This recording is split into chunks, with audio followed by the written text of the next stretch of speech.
film industry scene or Hollywood or celebrity thing. We're here every day and we're working really hard. None of you have been into rehab. None of you have sort of, you know, had sort of huge, imagined breakups in the press and stuff. In Kid Star's Top Trumps, we're worth nothing. Nothing. No points whatsoever. Nothing. I am quite a boring person. I enjoy being at home and watching TV. The thing is, I like parties and I like all that stuff as much as anyone else does, but when it comes to the work, it's work, and it's the work that I like. I suppose we're always quite busy, really. I mean, you don't get a lot of time to really go too off the rails. But I don't know. There's still time. Do you think that sort of you're ever going to get over being in Harry Potter? Do you think you'll ever sort of be able to leave it behind and say, right, that's done now? I'm not sure. Everyone keeps asking me now, like, wow, it must be incredible, and the memories and stuff, and you don't think of it. I don't know whether it's something to do about my age, but at this point in my life, I don't really look back at it that much and think, wow, that was, you know... I guess to put it in perspective is very hard to do at my age. I don't really have anything to compare it to either. You don't remember that much of your life before you were 10 years old. I mean, obviously, I've got a few memories, but Sure. my life pretty much... My memory started work pretty much around 10 or 11, and that's how long I've been here for, so it's kind of all I know. Can you buy a pint of milk without people saying, oh, hello?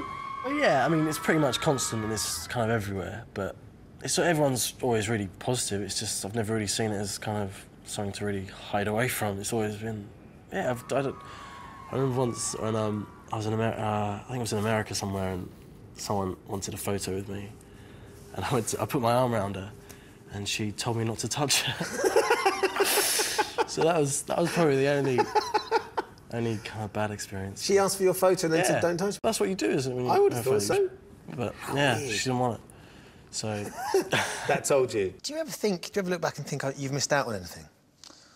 Factually speaking, I have missed out on certain things that other people who have gone to school every day have missed out on. You know, I mean, I've missed... of course, there's moments I've missed. Like I will have missed, I don't know, the first week at university and how that must feel, and I'm sure it feels incredible and amazing.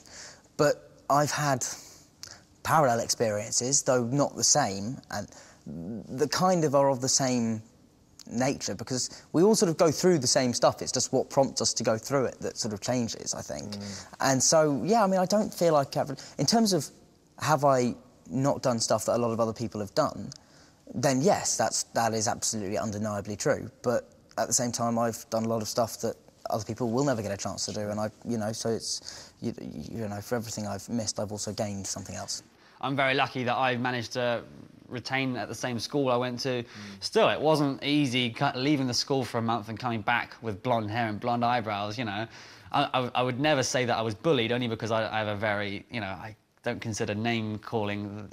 I didn't take it as bullying anyway. It's more just a combination of, banter and jealousy, as well as, you know, general people assuming that you're going to be someone very arrogant because you're in a film. And yeah, lots of school trips. I'll never forget, you know, that was a really sad part of it, that you'd book these school trips up and then they say, oh, I'm going skiing at the Alps next week. You're going what? Skiing? I don't think so. No skiing for you. And it's like, that sucks. And looking back at it now, of course, I don't regret a thing. But equally, it's not that easy when you're a youngster. I think it's been a very kind of unique way of kind of growing up, really. The other day, they gave us a DVD of our first screen test together. No. It was really weird, because I was really Cockney.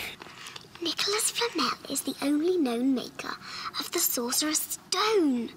The what? I was really surprised. I was really strong Cockney accent, but it's kind of over the years, I guess I've toned it down. It's been bled out of you. Yeah, but yeah, it was really weird, because they showed another potential Ron as well, which was quite weird. And he was really good as well. No!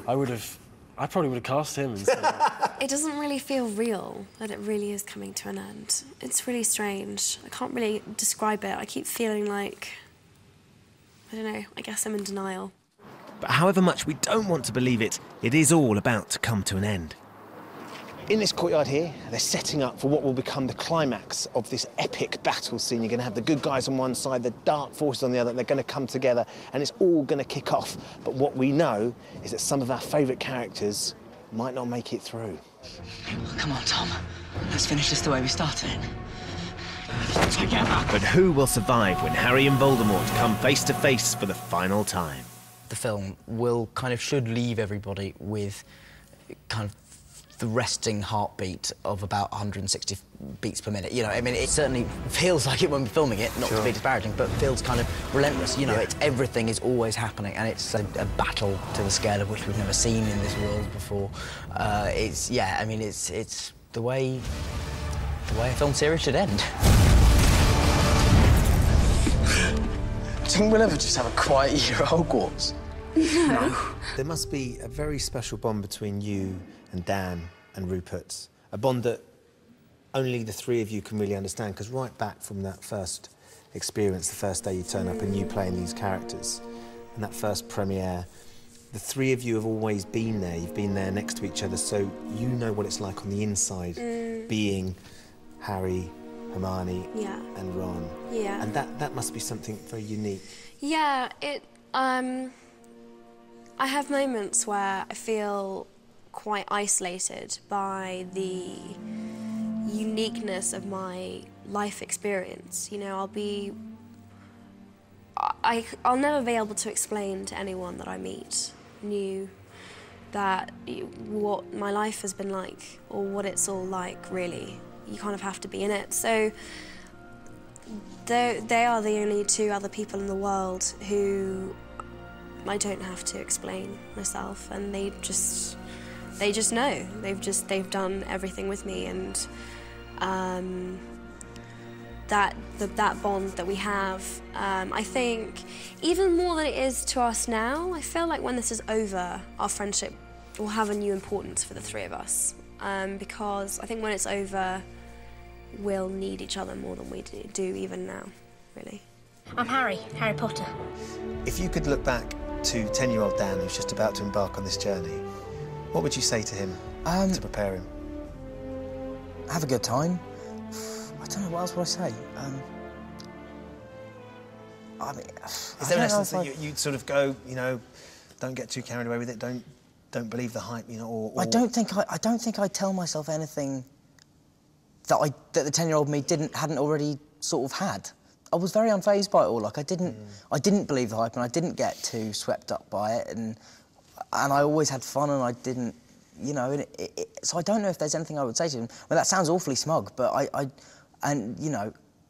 think any of the mistakes that I've made that I could give myself clues to when I'm 10, I wouldn't, because it's essential that I make them, and they've absolutely formed a huge part of the person that I am, along with everything else in my life. So, yeah, I mean, I don't know. I mean, I'd just probably tell him to not eat the food in the Great Hall after the third day of a scene. Well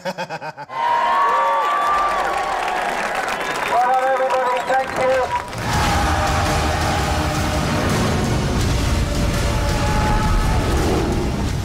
So, 7 books, 8 films, and more than 10 years later, it's all come to an end. Only I can live forever. To be able to come to this extraordinary film set for the last 5 years, to snoop behind the scenes, to get to play with the props and to meet the stars has been truly magical. And even though it's going to be weird without it, because it's been such a huge part of all our lives for such a long time, I reckon that magic is going to linger on.